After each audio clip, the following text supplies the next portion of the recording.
आज बहुत दिनों के बाद महाभारत सीरीज की वीडियो के साथ फिर मैं आपके सामने हूँ। इस सीरीज की अभी तक 26 वीडियो आ चुकी है। ये आज 27वां वीडियो है। लाक्षागृह हो चुका है, भीम और हिडिंबा का विवाह हो चुका है। आज की वीडियो में उससे आगे की बात करते हैं।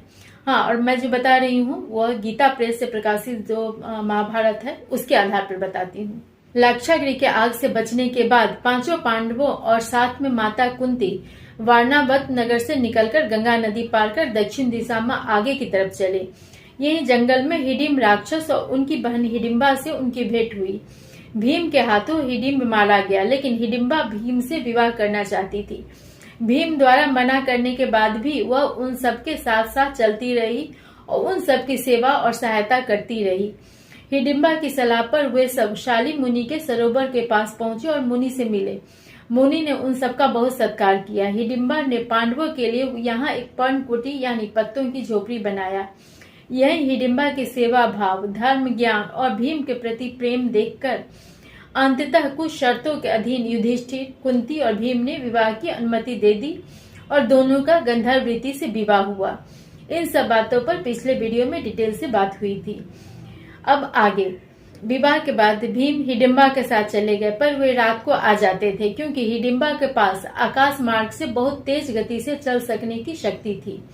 इस बीच कुंती और चारों भाई शाली मुनि के सरोवर के पास ही रहे। यहीं घटोत्कच के जन्म के बाद फिर भीम सबके साथ आ गए। घटोत्कच को कुंती और सभी पांडवों ने बड़े प्रेम से अपनाया क्योंकि वह पांडवों के सभी बच्चों में सबसे बड़ा था। लेकिन अधिक दिनों तक एक ही स्थान पर रहना पांडवों को सुरक्षा की दृष्टि से सही नहीं लग रहा था। इसलिए भीम के आने के बाद सभी पांचों भाई माता के साथ उस स्थान से निकलकर किसी और स्थान की तरफ चले। मत्स्य, त्रिगर्त, पांचाल और कीचक इन जनपदों से होते हुए वे यात्रा करते रहे। वे लोग इन सब जनपदों के जंगल, सरोवर आदि को देखते जा रहे थे। इस बीच उन सब के बाल जटा के समान हो गए, कपड़े भी तपस्वी की तरह हो गए। इतना होने पर भी जहाँ उन्हें समय मिलता वे सब प्रतिदिन उपनिषद, वेद, वेदांत और नीति शास्त्र का स्वाध्याय करते थे। एक दिन जब सभी भाई स्वाध्याय कर रहे थे, उसी समय उनके दादा ऋषि वेदव्यास उनके पास आ गए। पांडवों के साथ दुर्योधन ने जो कुछ भी किया था वह सब उन्हें पता चल गया था, इसलिए वे उनसे मिलने आए। उन्होंने सबको सांत्वना दिया। उन्होंने यह भी कहा कि मेरे लिए तुम लोग और दुर्योधन आदि सब समान ही है, फिर भी जहाँ दीनता और बचपन है वहीं मनुष्य अधिक स्नेह करता है। इसी कारण इस समय तुम लोगों पर मेरा अधिक स्नेह है। अर्थ स्पष्ट है कि व्यास जी उन्हें अधिक स्नेह उनके स्वभाव और परिस्थितियों के कारण करते थे। दुर्योधन की दुष्टता से भी वे परिचित थे। इस समय तक वे लोग एक स्थान से दूसरे स्थान तक भटक ही रहे थे। वेद व्यास जी ने सबको एक चक्रा नगर में रहने का सुझाव दिया। वह उन्हें लेकर उस नगर तक गए और एक ब्राह्मण के घर में ठहरा दिया। 1 महीने में मिलने के लिए फिर आने का वचन देकर वे चले गए। उन्होंने देश और समय का विचार करके काम करने का सुझाव भी दिया। व्यास जी के जाने के बाद कुंती अपने 5 पुत्रों के साथ एक चक्रा नगर में उसी ब्राह्मण के घर रहने लगी। उन सब का वेश अब तपस्वी ब्राह्मण की तरह था। वे ब्राह्मणों के अनुरूप ही भिक्षा मांगकर अपना गुजारा करने लगे। भिक्षा के लिए 5 भाई बाहर जाते तब इसी बहाने नगर और रास्ते आदि को देख और समझ लेते थे। इस परिवार के अच्छे व्यवहार के कारण जल्दी ही उस नगर के लोग उन सबसे बड़ा प्रेम करने लगे। लोग आपस में यह भी कहते थे कि वे सब देखने में भीख मांगने के योग्य तो नहीं लगते, बल्कि राज करने के योग्य लगते। भिक्षा के समय सभी भाई मौन व्रत का पालन करते थे। लोगों को उन सबसे इतना स्नेह हो गया था कि बिना मांगे ही उन्हें खाने के लिए अच्छे अच्छे सामान दे दिया करते थे।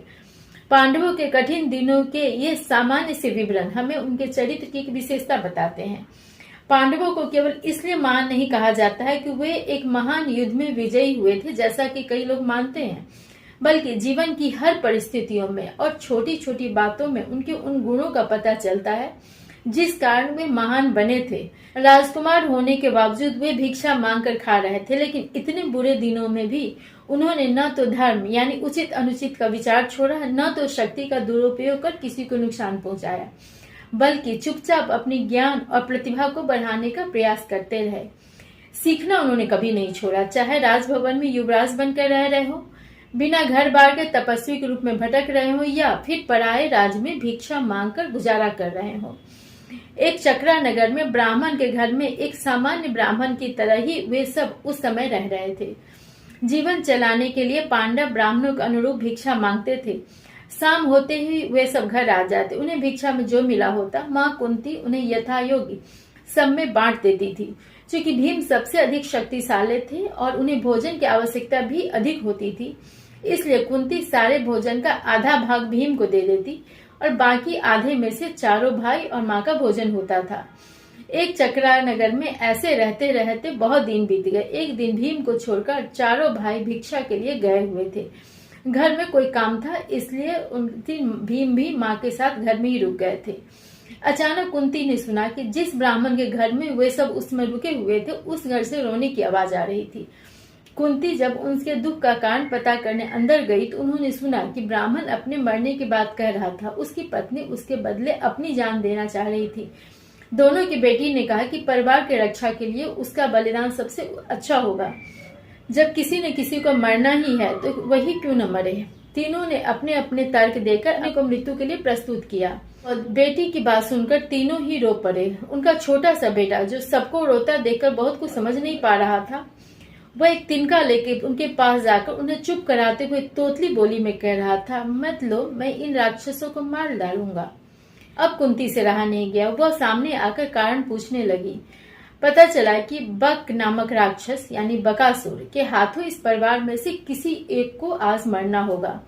कुंती ने अपने आश्रयदाता परिवार पर आए मुसीबत को दूर करने का विचार किया। इससे वह परिवार ही नहीं बल्कि सारे एक चक्रा नगर को बहुत बड़ी मुसीबत से छुटकारा दिला सकती थी। लेकिन कुंती के बेटे भीम का जीवन भी खतरे में पड़ जाता। पर कुंती और भीम ने यह खतरा लेने का निश्चय किया। इस खतरे का नाम था बकासुर। कौन था बकासुर? क्यों उस राज का राजा उसे रोक नहीं पा रहा था? कैसे वह सारे नगर के लिए खतरा बन गया था और कैसे भीम ने उसे मारकर नगर की रक्षा की? ये सारे बातें महाभारत सीरीज के अगले वीडियो में करेंगे।